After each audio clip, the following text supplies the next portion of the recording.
In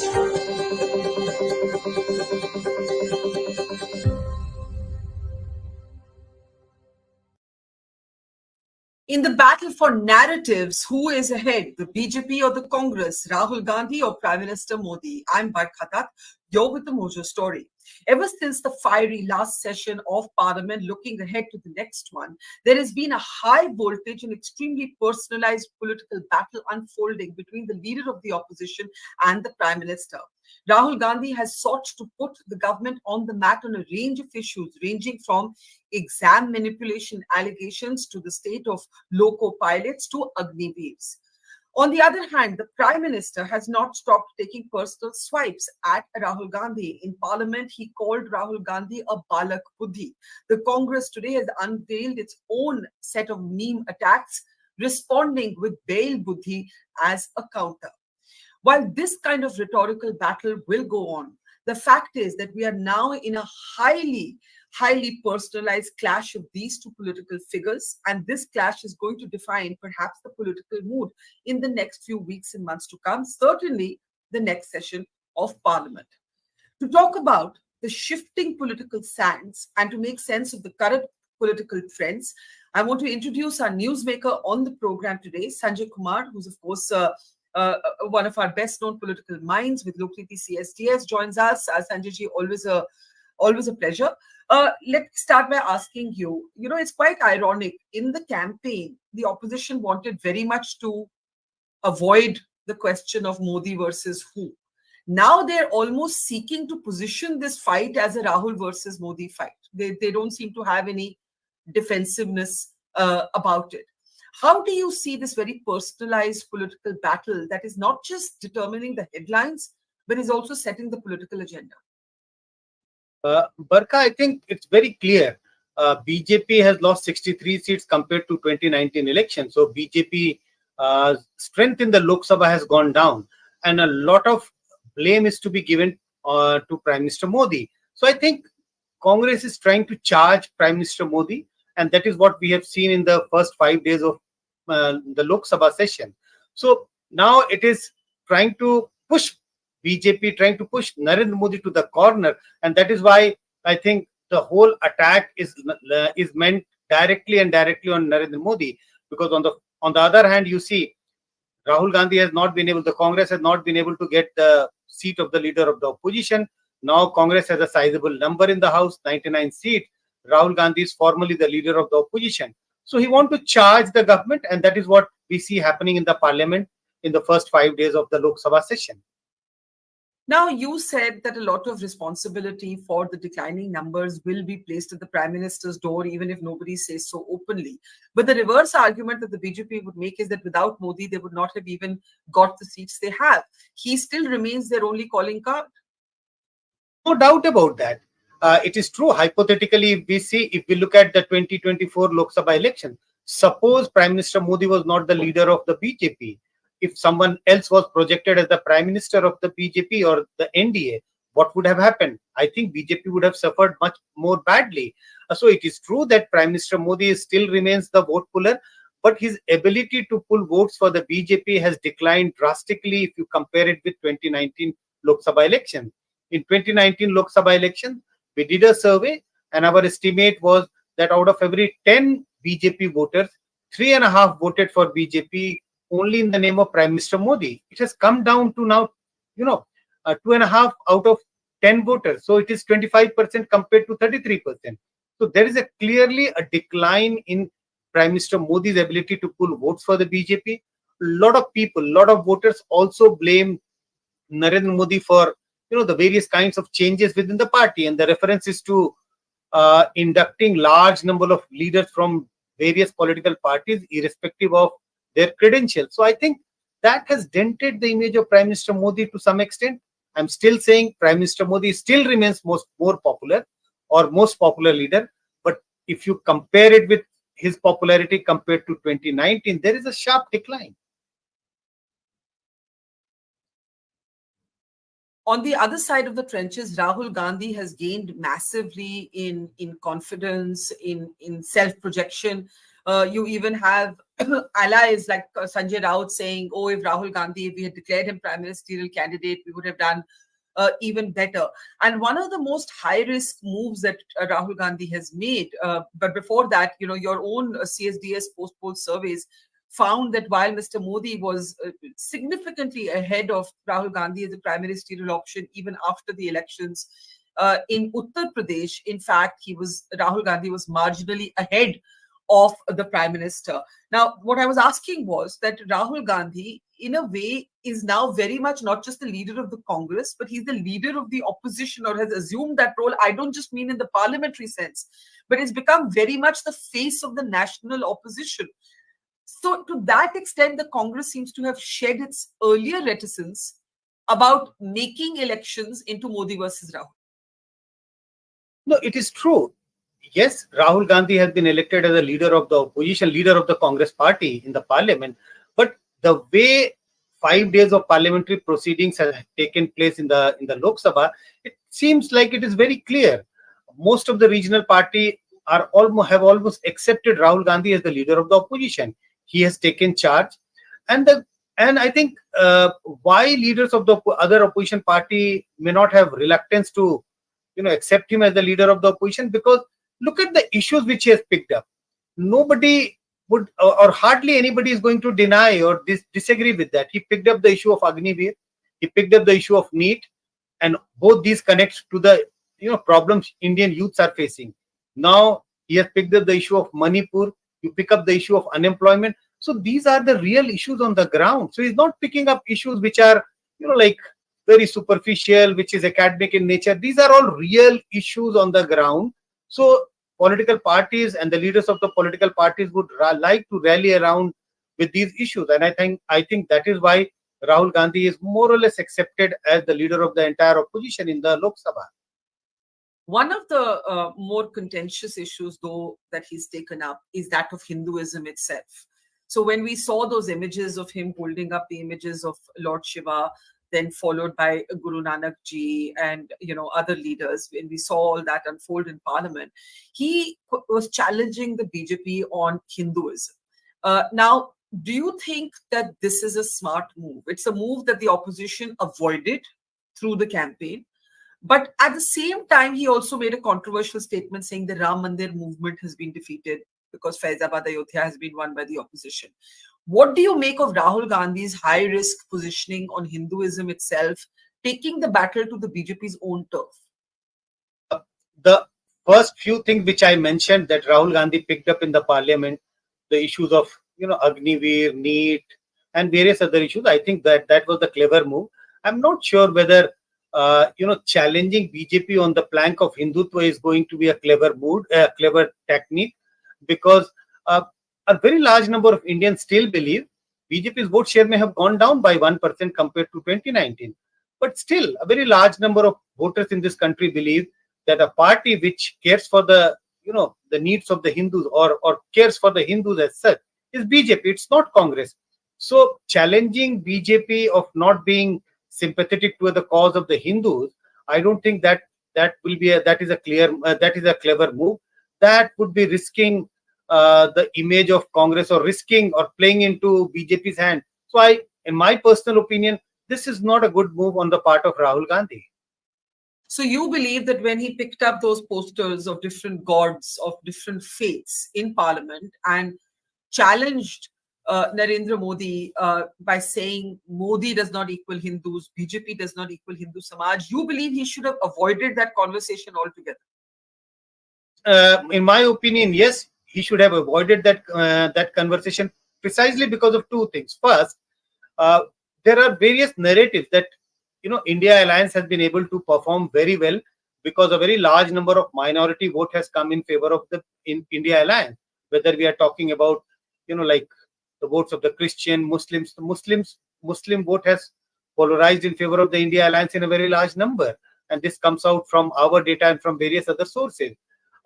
At the same time, if you look at how BJP has been able to mobilize the Hindu vote, and the way BJP has been able to send out message to the larger Hindu community by constructing a Ram temple, removal of Article 370 in Kashmir.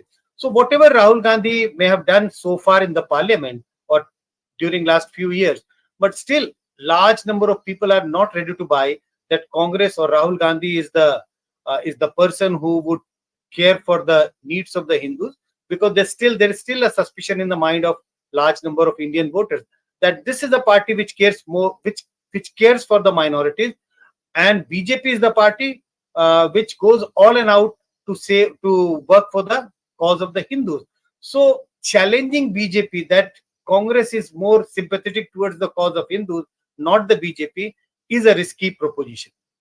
But then what is the option before the opposition if it wants to fend off this image of being anti-Hindu? If you remember, after its defeat in, I think, 2014, the AK Antony report, one of the reports that Mr. Antony drafted, whose son now ironically is with the BJP, was that we are a party that is perceived to be anti-Hindus. You are saying that that pro-Muslim, anti-Hindu tag to some degree has still persisted, even though the party has been defensive about picking up issues on violence against religious minorities. The party has dramatically reduced the number of tickets that were given to Muslim candidates.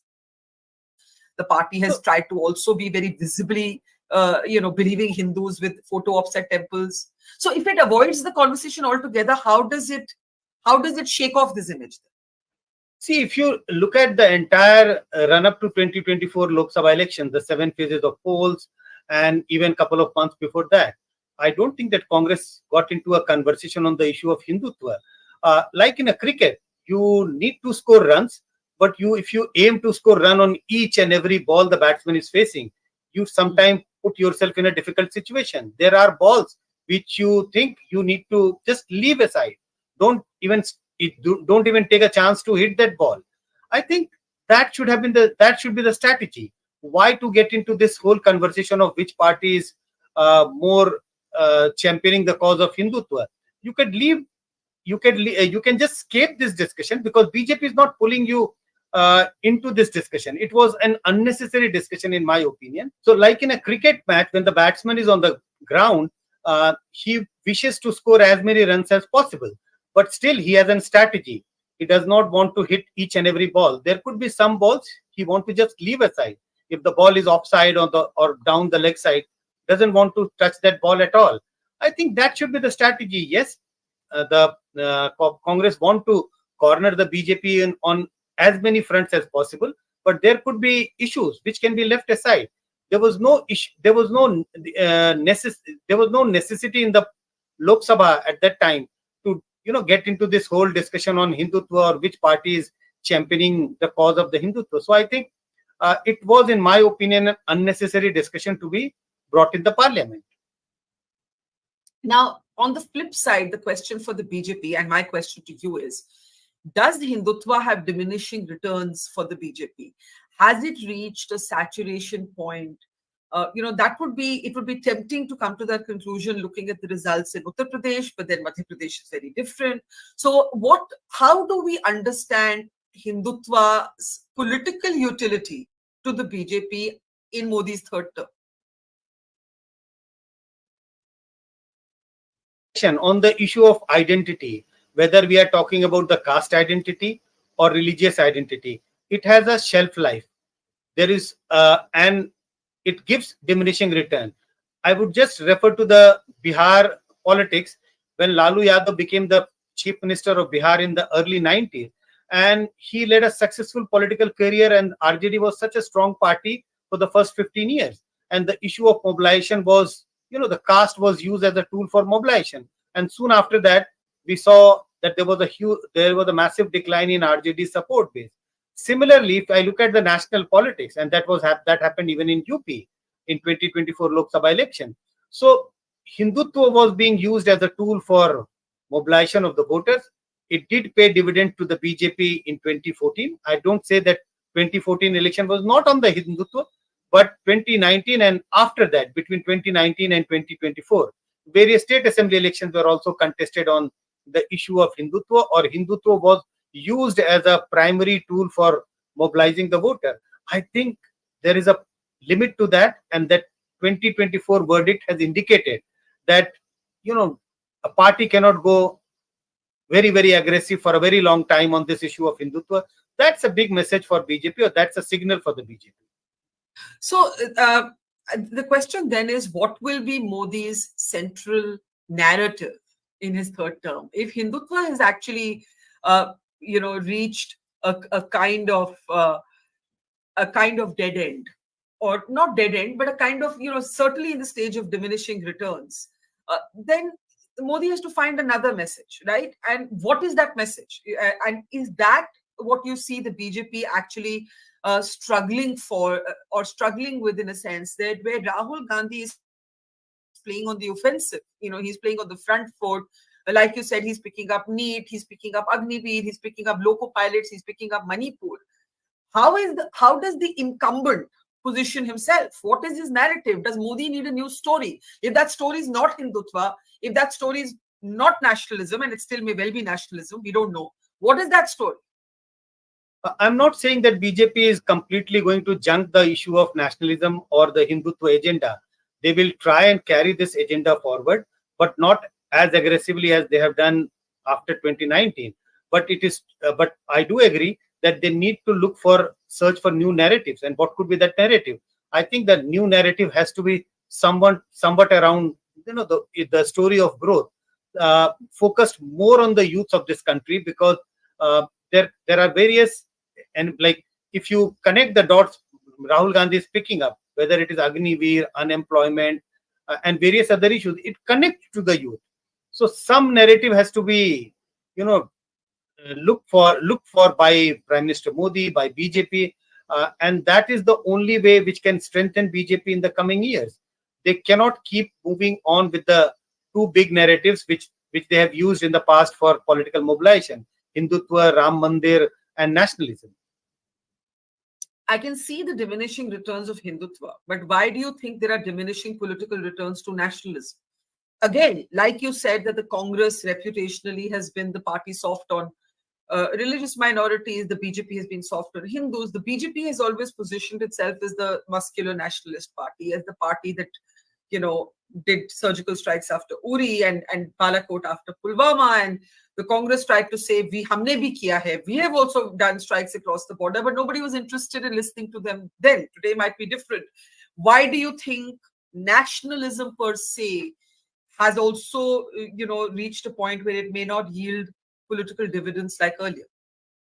Two issues. First, yes, nationalism an issue which people would keep supporting, but if you juxtapose nationalism with some kind of a crisis moment, then it becomes more important for the voter. It becomes more important for the people. But if it is a normal time, the issue of nationalism cannot be on the top of voters' mind. But at the same time, we should not forget that along with the nationalism, yes, nationalism euphoria, not euphoria, but nationalism feeling is still there. But look at what was happening on the ground. People were suffering in their day-to-day life. Unemployment, price rise, no employment. So these issues also started foregrounding. People started also paying attention on these issues. Yes, nationalism is fine. We take pride in being an Indian because India has emerged as a stronger country in the world. But that I'm not opposing. I'm supporting. I, as a voter, I'm saying. But at the same time, I also need my child to be educated. I also need my child to get employment. So that these issues also got foregrounded in this election. And I think a lot of credit goes to the opposition parties because they did not leave this issue. They kept campaigning on this issue. And we know that in some constituencies, some state, BJP was really, really cornered on these issues, whether we are talking about Agniveer or pension scheme, etc., etc. Now, ideologically or in terms of positioning, if Modi's story has to be centered around growth in his third term, and Rahul is claiming some of the Hinduism space, even though you think it's a bad idea, what will distinguish these two parties, these two leaders? And I ask this because there have been many theories. You have Ajaz Ashraf arguing that this is the Hindu left versus the Hindu right. You have Hilal Ahmed, who basically says the Hindutva versus Hinduism trope just doesn't work. And for the opposition to do it, this is a very limited way to counter the language of the BJP. Instead, he says it has to be social justice countering Hindutva. Now, if you Go back to, let's say, the 90s. The BJP used to say, Mandal bhi hamara, Kamandal bhi hamara. Now the Congress is trying to play a little bit of that, not the Mandir part of it, but certainly the Mandal part of it, right? So what is going to happen to caste politics? I think now this is going to be the new thing in Indian politics, at least for the next 5 years. Look at how opposition parties, especially Samajwadi Party and Congress, especially in UP and other parties in other states, how they kept arguing that there is a need for caste census. The whole narrative on which opposition contested this election was one big narrative was social justice. Peop there is a need for caste census, and there is a need to help those people who are in large numbers but economically, socially on the lower ends of the society. And look at in the second, third, fourth, fifth phase of election, BJP started responding to that. They kept mentioning, how many MPs BJP has who belong to the OBC caste. So you can clearly see that this was the election after a very long time, maybe after 10, 15 years, that Congress was setting the agenda and BJP was responding to that. And the response of BJP was largely on the issue of social justice. So this is going to be continue for at least 5 years. I am not sure whether what will happen after 5 years, but next few years is going to be politics around social justice, politics around caste mobilization. But in that caste mobilization, how do the two parties take unique positions that separate one from the other? And I ask you this because the Prime Minister has spoken about himself being an OBC leader. In Uttar Pradesh, when the BJP did do well, it was because of non-Yadav OBCs. Today, the opposition, the Samajwadi Party and the Congress have made that sort of broader caste base their social justice plank. So what is going to distinguish one party from the other on this caste politics issue? Oh, it's going to be very difficult because initially the regional parties and the Congress, when regional parties were trying to play this caste card for mobilization, they were just trying to mobilize the upper OBC caste. And BJP played very well because they, in most of the state, they just tried to mobilize the non-dominant OBC caste and look at the pattern of ticket distribution. So whether we are talking about Bihar, UP, Haryana, and many other states, that was the strategy.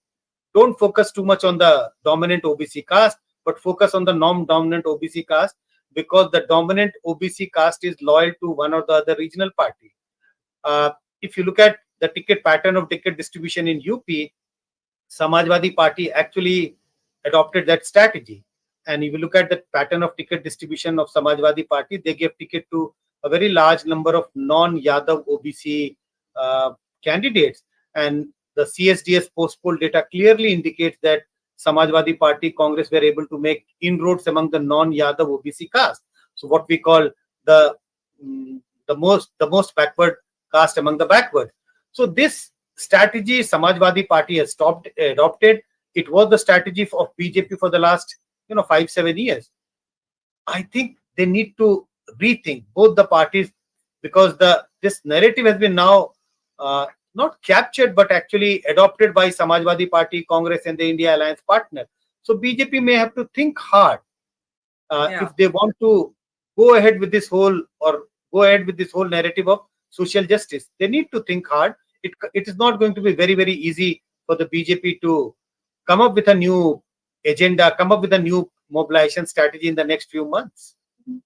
Now, the BJP likes to argue, or the BJP supporters like to argue, that Muslim consolidation was a big reason that it performed the way it did in Uttar Pradesh.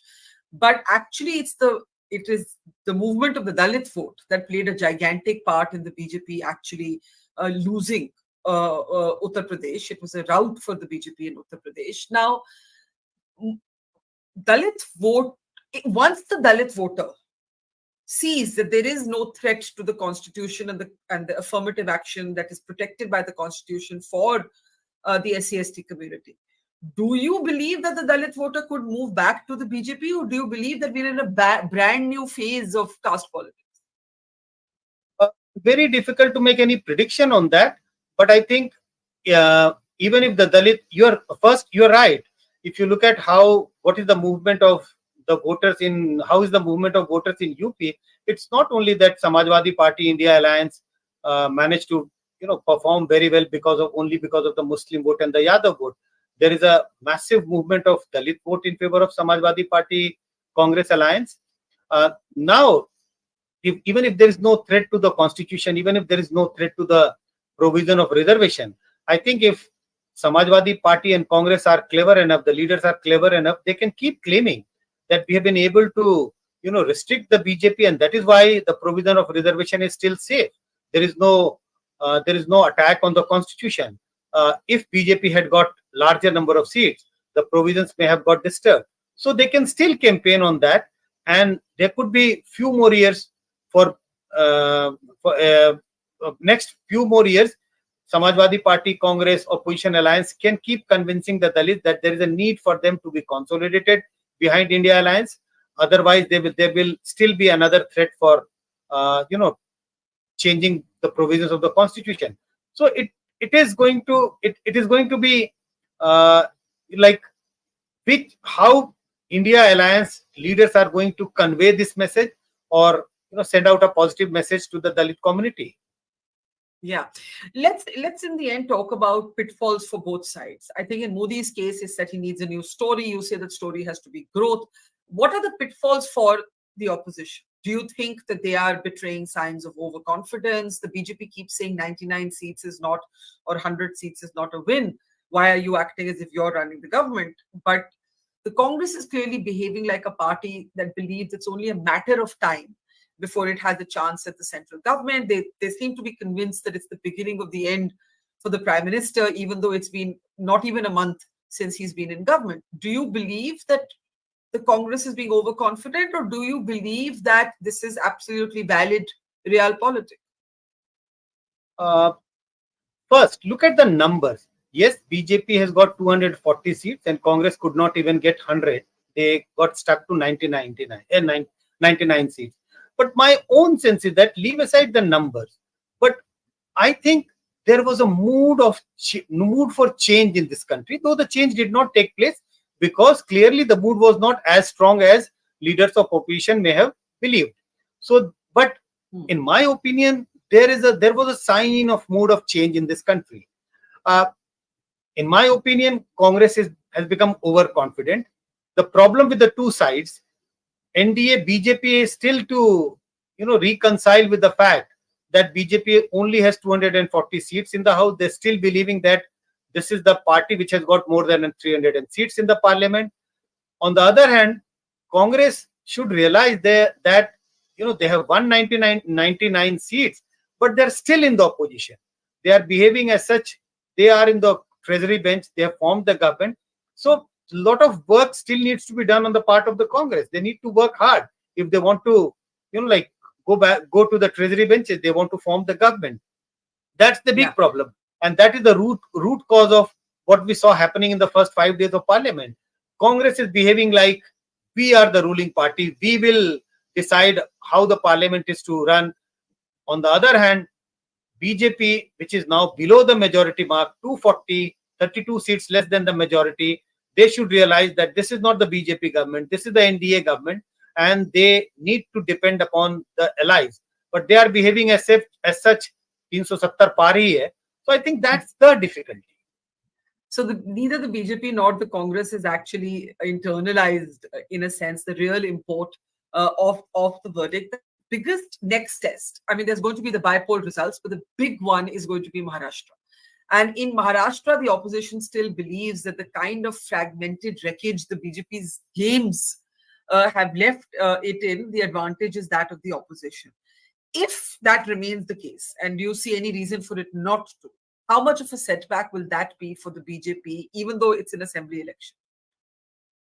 Well, I think the two upcoming assembly elections are going to be very crucial for BJP, Haryana and Maharashtra. Two possibilities: BJP win the election in Maharashtra along with the allies, and they manage to win election in Haryana. If they manage to do that, I think they will regain a lot of confidence. And if they manage to lose elections in both the states, I think BJP will be in a very, very difficult situation. There could be, whispers of dissent within the BJP itself. So I think a testing time for BJP in the next few months. Not only Haryana and Maharashtra goes to poll, We have elections in Jharkhand also. We have elections in Delhi. And by end of next year, there will be elections in Bihar. So next 1.5 years are going to be testing time for the opposition, whether they are able to remain united, whether they are able to put up a united face against the BJP, and whether BJP is able to, tilt the story again in its favor by winning large number of these states. I just want to end with a very disturbing post-poll survey that you have undertaken on the trust factor in the electoral process. Now, it's quite ironic because election 2024 was seen by many of us actually as an affirmation that at least electoral democracy of India is very healthy, that the poorest Indian citizen has made his or her view known. They have managed to change the direction of politics. It seemed like a very healthy moment for politics and for democracy. But your survey found that 45% of people surveyed actually believe that EVMs can be manipulated. Even S.Y. Qureshi and others who have led the election commission, not known to be fans of this government, have gone hoarse saying the EVM can't be manipulated. But people don't seem to be responding in that way. Worse, 22% expressed little or no trust in the election commission. Both of these numbers are considerably worse than they were in 2019. Can you speak a little bit to these findings? First, a caution that when it says 45% people believe EVM can be manipulated, there are two answer categories in that, to a great extent and some extent. So it's the figures look so 45%. 45% believe that they can be manipulated to a great extent. Is that what it is? No. It has two answer categories, to a great extent and some extent. So both the figures have been merged together. But yes, 45% of the people, of the voters, have some anxieties about EVM. They have question mark in their mind about whether EVMs can be manipulated or not. It is also true that people's faith in EVM has gone down, declined compared to the last 5 or 10 years. And the other question about neutrality of the election commission, also the way things have been happening with regard to conduct of election, again 22% little and no trust has been clubbed together. 22% people have little or no trust in election commission. Both, if I compare these numbers from the 2019 or 2014 election, the neutrality, there is a question mark people are raising about the neutrality of election commission and about the but how do you explain this after the kind of robust election we've just seen? See, this is a perception survey. People are not technically sound enough to say whether it can be or not. It's about a perception. Perception is that yes, something may happen, something may be done. So this is a perception survey, and this reveals how people are thinking about the election commission and how people are thinking about the EVMs. It is not necessary that this perception will always correspond to, because these are technical issues. Can EVMs be manipulated or not? Most of the technical people are saying it cannot be manipulated. But since there are lots and lots of charges about that by leaders of opposition parties and various other people have started, having little, increasing distrust in EVM and increasing distrust in the election commission as well. Not exactly, not exactly findings that would make one happy. And at some point, these perceptions should be addressed, even if they're entirely illogical. As you said, perception is more about a feeling. You hear something again and again, you start believing that maybe there's a measure of truth to it. Well, we live in interesting times. Sanjay Kumarji, thank you. Always a pleasure. Take care and see you soon. It's great to see you here. Thank you for watching our work. If you haven't subscribed yet, don't forget to click the bell icon and subscribe to Mojo Story and support independent, robust journalism.